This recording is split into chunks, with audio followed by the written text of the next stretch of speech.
At the end of January last year, this girl Eva Smith had to leave Millwars because Miss Burling compelled them to discharge her, and then she stopped being Eva Smith, looking for a job, and became Daisy Renton with other ideas. Mr. Croft, when did you first get to know her? An exclamation of surprise from Burling and Mrs. Burling. Where did you get the idea that I did know her? It's no use, Gerald. You're wasting time.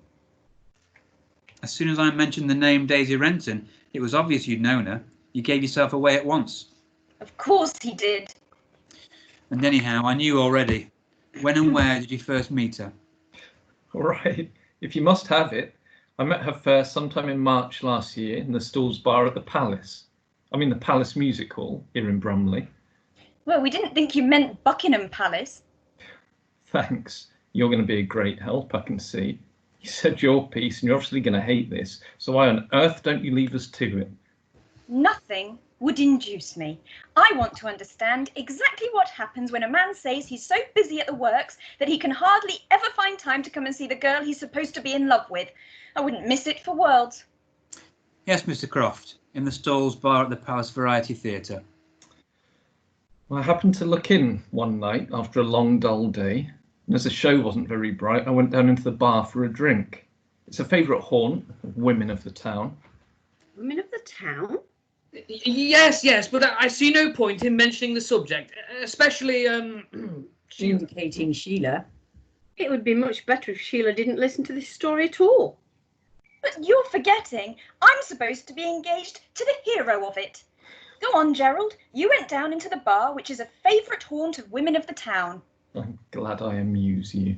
Come along, Mr. Croft. What happened? I didn't propose to stay long down there. I hate those hard-eyed, dough-faced women. But then I noticed a girl who looked quite different. She was very pretty, soft brown hair and big dark eyes. My God. What's the matter? Sorry, I've suddenly realised, taken it in properly, that she's dead. Yes, she's dead. And probably, between us, we killed her. Sheila, don't talk nonsense. You wait, Mother. Go on. She looked young and fresh and charming and altogether out of place down there. And obviously she wasn't enjoying herself. Old Joe Meggerty, half drunk and goggle-eyed, had wedged her into a corner with that obscene fat carcass of his. There's no need to be disgusting, and surely you don't mean Alderman Meggerty? Oh, of course I do. He's a notorious womanizer as well as being one of the worst sots and rogues in Bromley. Quite right. Well, really? Alderman Meggerty, I must say we are learning something tonight. Of course we are. But everybody knows about that horrible old Meggerty. A girl I know had to see him at the town hall one afternoon, and she only escaped with a torn blouse. Sheila! Go on, please. The girl saw me looking at her and then gave me a glance. It was nothing less than a cry for help. So I went across and told Joe Meggerty some nonsense, that the manager had a message for him or something like that. Got him out of the way, and then told the girl that if she didn't want any more of that sort of thing, she'd better let me take her out of there. She agreed at once. Where did you go? We went along to the county hotel, which I knew would be quiet at that time of the night. We had a drink or two and talked. Did she drink much at that time? No, she only had a port and lemonade, or some such concoction. All she wanted to do was to talk, a little friendliness. And I gathered that Joe Meggerty's advances had left her rather shaken, as well they might. She talked about herself? Yes. I asked her questions about herself. She told me that her name was Daisy Renton, that she'd lost both parents, that she came originally from somewhere outside Bromley.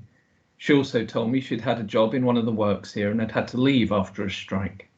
She said something about the shop too, but wouldn't say which it was, and she was deliberately vague about what happened. I couldn't get any exact details from her about her past life. She wanted to talk about herself, just because she felt I was interested and friendly, but at the same time she wanted to be Daisy Renton, and not Eva Smith. In fact, I heard that name for the first time tonight. What she did let slip though she didn't mean to, was that she was desperately hard up and at that moment was actually hungry. I made the people at the county find some food for her. And then you decided to keep her as your mistress. What? What? Of course, Mother. It was obvious from the start. Go on, Gerald. Don't mind Mother. I discovered, not that night, but 2 nights later, when we met again, not accidentally this time, of course, that in fact she hadn't had a penny and was going to be turned out of the miserable back room she had. It happened that a friend of mine, Charlie Brunswick, had gone off to Canada for 6 months and had let me have the key to a nice little set of rooms he had in Morgan Terrace, and had asked me to keep an eye on them for him and use them if I wanted to. So I insisted on Daisy moving into those rooms, and I made her take some money to keep her going there. I want you to understand that I didn't install her there so that I could make love to her. I made her go to Morgan Terrace because I was sorry for her and didn't like the idea of her going back to the Palace Bar. I didn't ask for anything in return. I see. Yes. But why are you saying that to him? You ought to be saying it to me. I suppose I ought, really. I'm sorry, Sheila. Somehow I know. Somehow he makes you. But she became your mistress. Yes, I suppose it was inevitable. She was young and pretty and warm-hearted and intensely grateful. I became at once the most important person in her life. You understand? Yes, she was a woman. She was lonely. Were you in love with her? Just what I was going to ask. I really must protest. Why should you do any protesting? It was you who turned the girl out in the first place. Well, I only did what any employer might have done, and what I was going to say was that I protest against the way in which my daughter, a young, unmarried girl, is being dragged into this. Your daughter isn't living on the moon. She's here in Brumley too. Yes. And it was I who had the girl turned out of her job at Millwards. And I'm supposed to be engaged to Gerald, and I'm not a child. Don't forget. I've a right to know. Were you in love with her, Gerald? It's hard to say. I didn't feel about her as she felt about me. Of course not. You were the wonderful fairy prince. You must have adored it, Gerald. All right, I did for a time. Nearly any man would have done. That's probably about the best thing you've said tonight. At least it's honest. Did you go and see her every night? No, I wasn't telling you a complete lie when I said I'd been very busy at the works all that time.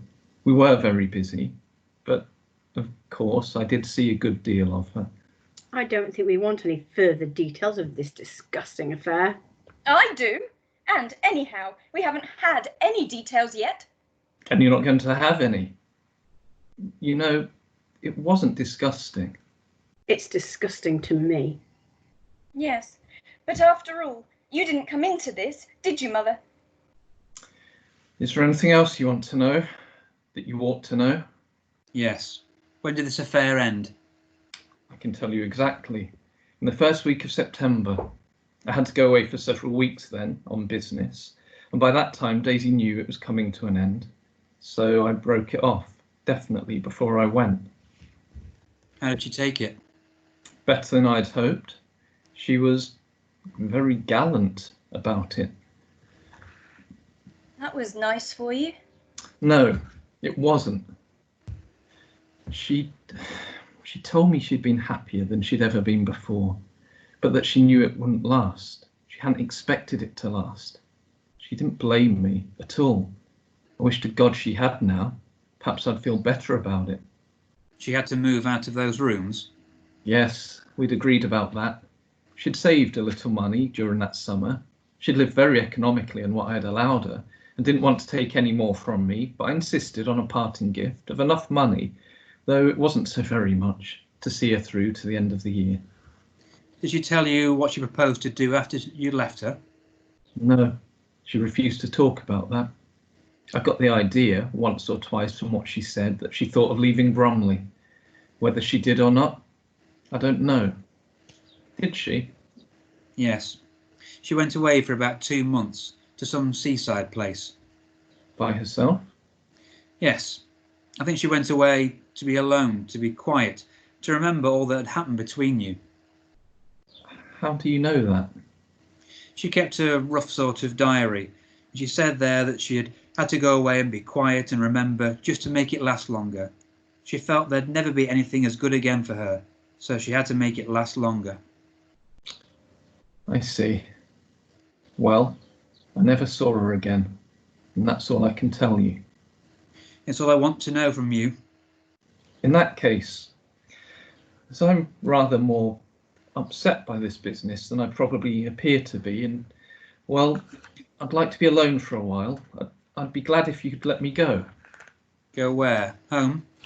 No, I'll just go out, walk about for a while, if you don't mind. I'll come back. All right, Mr. Croft.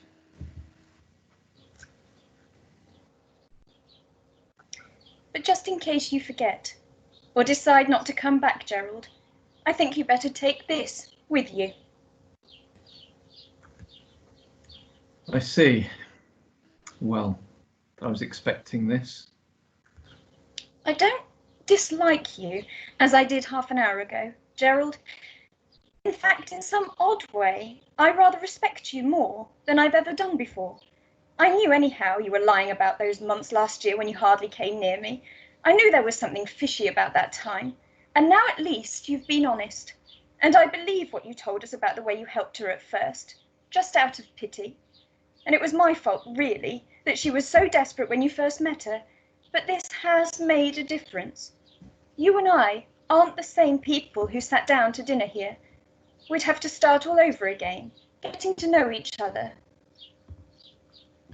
Now, Sheila, I'm not defending him, but you must understand that a lot of young men... Don't interfere, please, Father. Gerald knows what I mean, and you apparently don't. Yes, I know what you mean, but I'm coming back, if I may. All right. Well, really, I don't know. I think we've just about come to the end of this wretched business. I don't think so. Excuse me. He goes out. They watch him go in silence. We hear the front door slam. Okay, that's the end of the second part of Act 2. We'll have a little brief discussion about that. So Gerald, you Yes. really have now revealed the details. What was the nature of that relationship with Daisy as he knew her?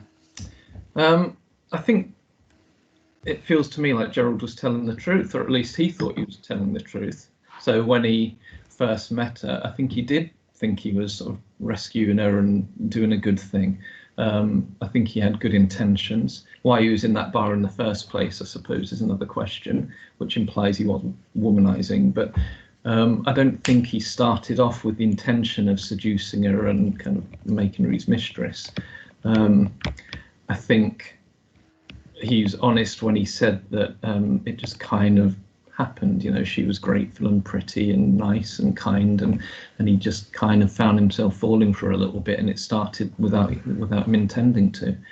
So I think in his head, at least, he is kind of heroic. You know, he did this thing that was quite noble, and it just sort of turned into something else.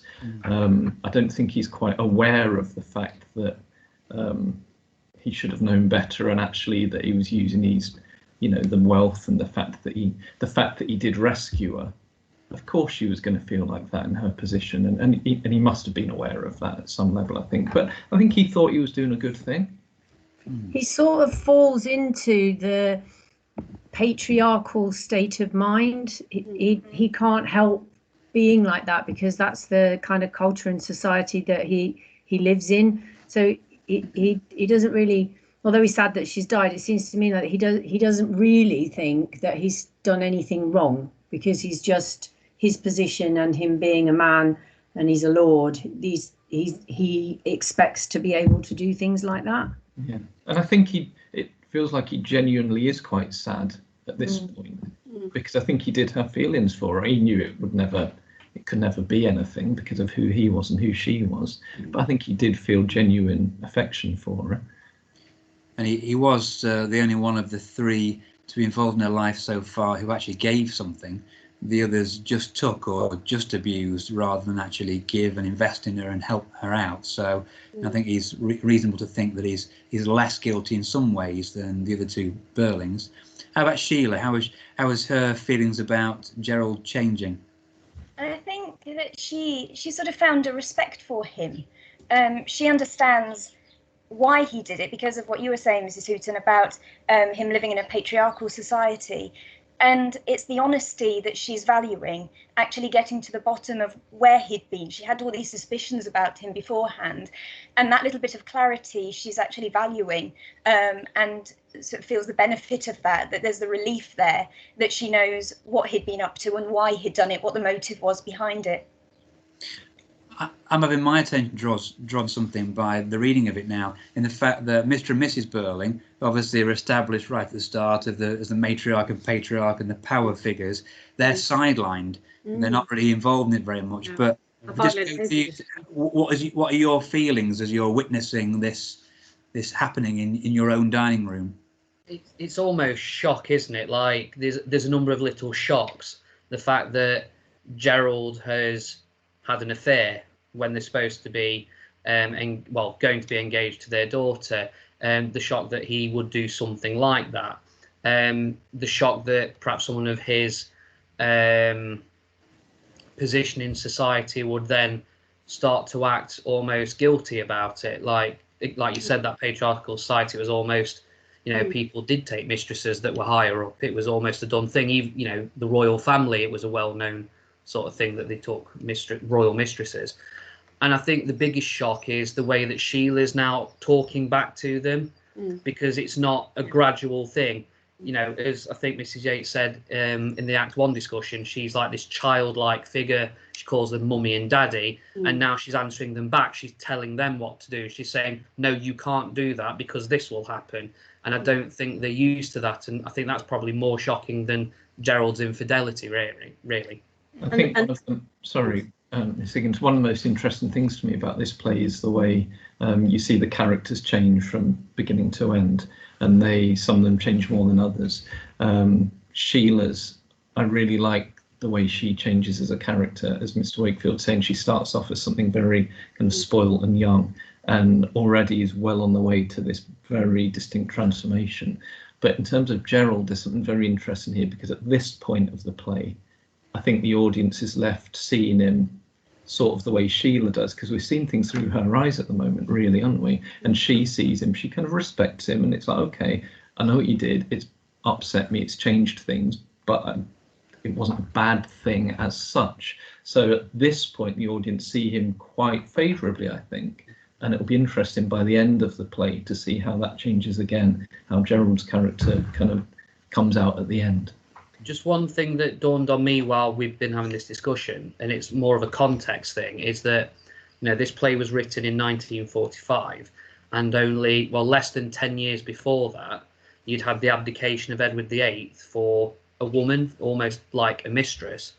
So I'm wondering whether that sort of anger towards him might be reflected on Gerald. Perhaps I'd never thought of that before. The Burlings spend the whole time trying to shield Sheila from listening to all of this, but it's Sheila who sees it, and it's the mum who's shocked and doesn't know the basic stuff that Sheila actually reveals she does know, she's heard about on the grapevine. And for me, the most important thing is that ring, how it was given at the start. Oh, mummy, look at this. And then it's Sheila who's taking control of the situation now, and that ring, it's a thread, isn't it, that it's the motif that comes back, here you are, have it back. And that's so important at this stage, I think. And the generation gap now is really opening up, whereby the older ones are trying to close it all down. They want Sheila out of the way. They want the Berlin inspector to start asking questions. Let's hush this all up. And Sheila, who's driving for the truth and wanting to find out about it. So there's an increasing clash between young and old in the play. I think you've got that clash between genders as well. That sort of protective, I want to look after these innocent, protected girls, and to some extent, almost Mrs. Burling is partially protected as well, and it's the men that are trying to protect them, and you've got that sort of contrast as well. Yeah, they're protecting them so they can get on with all the bad things that they do. Yeah.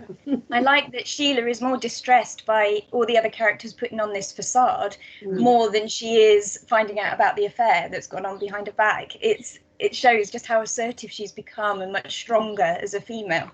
Yeah, definitely. Lovely. Okay, thank you very much.